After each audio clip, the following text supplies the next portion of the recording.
Hello everyone and welcome to Russell Kmart. I seem like I've been coming back to this hotel for 3 months in a row for different car launches. This time we're here for the 2018 Infiniti QX. Now this car is really important for Infiniti because it is their biggest selling car. This is their flagship, and in fact the Middle East is the second biggest market after the US. Now the drivetrain is very familiar. It still has the 5.6 litre 400 brake horsepower V8 putting out 413 pounds-foot of torque. Still all-wheel drive, of course, with the various modes mated to a 7-speed automatic. The big news, of course, on this car, which was launched here at the Dubai International Motor Show back in November, is of course the styling, and particularly here at the front end. And as you can see, it's got a much higher, much flatter look about it. The bonnet is flatter, the front is higher. In fact, it's 20 millimeters higher and 90 millimeters forward.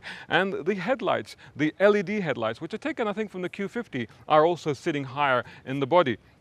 In fact, the rear of the car has also been restyled, and it gets a more angular bumper, reprofiled tail lights, and a chrome strip that runs along the width of it, just to emphasize the width of the car. Now prices for these start from around 300,000 dirhams, not including VAT. Inside, of course, there are also some improvements. They've improved the infotainment, which now has Arabic voice command, and better levels and better quality of trim materials that have been used inside, particularly with regards to the steering wheel, which is now leather covered, as is the gear shifter, which also I think has been taken from the Q60, that is also leather covered.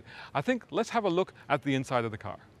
So guys, let's have a look at the boot, and of course that's power lifted. Whilst we're here, we can see that chrome strip that I was talking about, and of course the new more angular bumper that's down here. Now here we have quite a decent amount of space behind the third row of seats. The third row of seats is actually up, and under here we have a compartment, and under that we have tire changing kit. These of course go down, and they go down from a button that's right over here. And as they go down, it's not on the quickest action that you'll ever see, but as they go down, you will notice that they have cup holders, 2 cup holders on this side and on the other side. Quite a practical and spacious car in the rear. Time now to get into the second row and see what that's like. So let's get in the rear here. Very luxurious car with this unique quilted pattern now on the leather upholstery. This seat, of course, is set for me, and you can see I've got room to stretch out. The tips of my shoes are just getting into the little wedge underneath the seat, but other than that, it's extremely spacious, loads of knee room, plenty of headroom, plenty of side room here. We've got an armrest here. In here we've got 2 cup holders, that's quite handy. And here we have an ashtray. Do they still have ashtrays in cars? Does anyone smoke? Come on guys, stop smoking. Your individual AC controls, you've got headphone jacks, volume controls, and you've got USB plugs on each side. They're not the only USB plugs. There's 2 here, but there's also another one down here, including an HDMI cable with another 12 volt power supply. And the reason all of that stuff is there is because of these screens up here, which are now bigger than before, and they can run individually, so the kids can watch different things on different screens. That's pretty good for the rear passengers. How about the front? Let's get into there. So here we are in the front of the car, and it's all very, very familiar here. It does look reassuringly similar to what's gone before. Now what they have done is they've improved the infotainment. They've got bigger, slightly bigger screens in this car, but it doesn't look that much different from before. Now as you can see, it's got leather trim on the steering wheel, as I was mentioning, and the gear shifter over here with the Infiniti logo on top. The rest of it is all pretty familiar. It's got the seat folding buttons here, it's got 2 USB plugs here, and everything as you'd expect. Now the key thing I want to show you in the front of this car before we take it for a little drive is this mirror. I don't know if you can make it out, but you can actually see that it's got a monitor in the mirror, and it actually has 2 cameras at the back, which are replacing basically a rear view mirror. If you don't like it, you can just switch it back to a normal mirror, and that's what it will do. But if you do that, then it turns into a digital monitor. Now Cadillac introduced this system on the CT6. I have to say I found this one slightly easier to use simply because of my ability to focus on it. That's the one thing that I had a problem with the Cadillac one.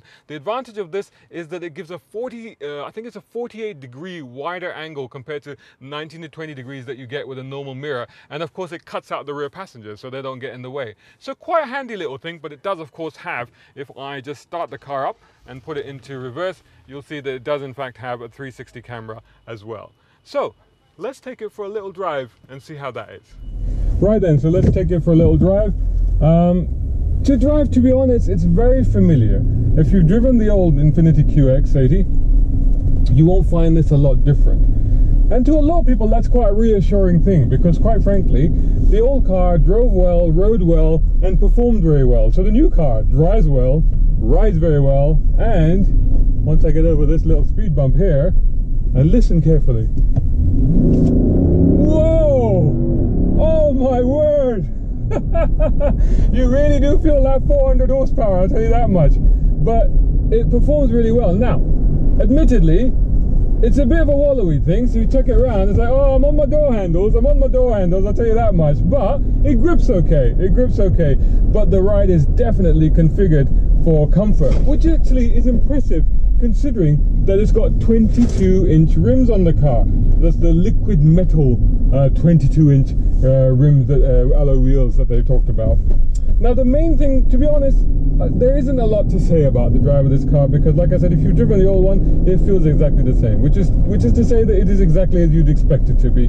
It's a big heavy cruiser that does reasonably well, but is not a car that you want to throw around. But having said that, you know, the performance is very much there. So the one thing that is different about the car that I will talk about, and that is, and I think I've gone the wrong way, and that is the mirror here. Now I have been using it on digital mode just to try it out, because normally I find these things very uncomfortable to look at, and the problems I've had with them in the past is the ability to focus on them, because obviously when you're looking at the mirror, then you have a depth of focus, a depth perspective that you get, and sometimes you don't get that same thing on a digital display. But on this one, you actually do. Well, to an extent you do. It's big enough, it's wide enough, and it's clear enough, and I guess it's as far from you enough that you're able to focus on it even when you're driving. You take your eyes off the road, flick across. Actually, the focusing isn't too bad, and you can pretty much see how it is. It has buttons down here from which you can actually change the brightness and even rotate it, and also the angle of it, so you can lift it and reduce the height of those cameras at the back. But otherwise, it's actually quite good. I'm still not sure that I would use it all the time. Perhaps if there were a lot of people in the back, you might want to use it, but it's good to know that this technology is definitely getting there. So let's turn around here and motor on back. But we have actually driven it quite a bit of off-roading today. When I say off-roading, I mean actually a bit of gravel tracking, going up and down mountain roads and stuff like that. And again, on the 22-inch rims, whoa!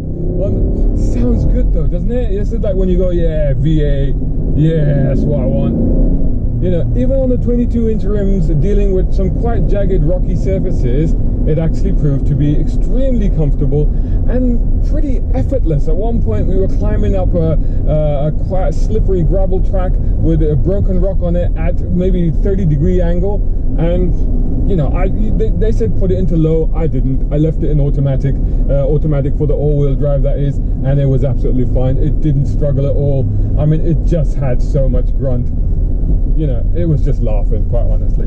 So there you have it. There is our review of the 2018 QX80. You know, it is pretty much a car that has been improved more aesthetically than in any other way, and that's not necessarily a bad thing, because it wasn't a bad car to start with. So what it has now is that it has much more aggressive, pronounced and confident looks, which it then frankly, even Infiniti said the old looks were a bit polarizing. So I hope you enjoyed the review. Please do check us out on motoringme.com, and please do find us on all social media. That's Facebook, Instagram, Twitter and YouTube. And if you're watching this on YouTube, then please do like, share and subscribe, and you can also follow me. That would be nice. It'd be great to see you there. Thanks so much for watching. Until the next one.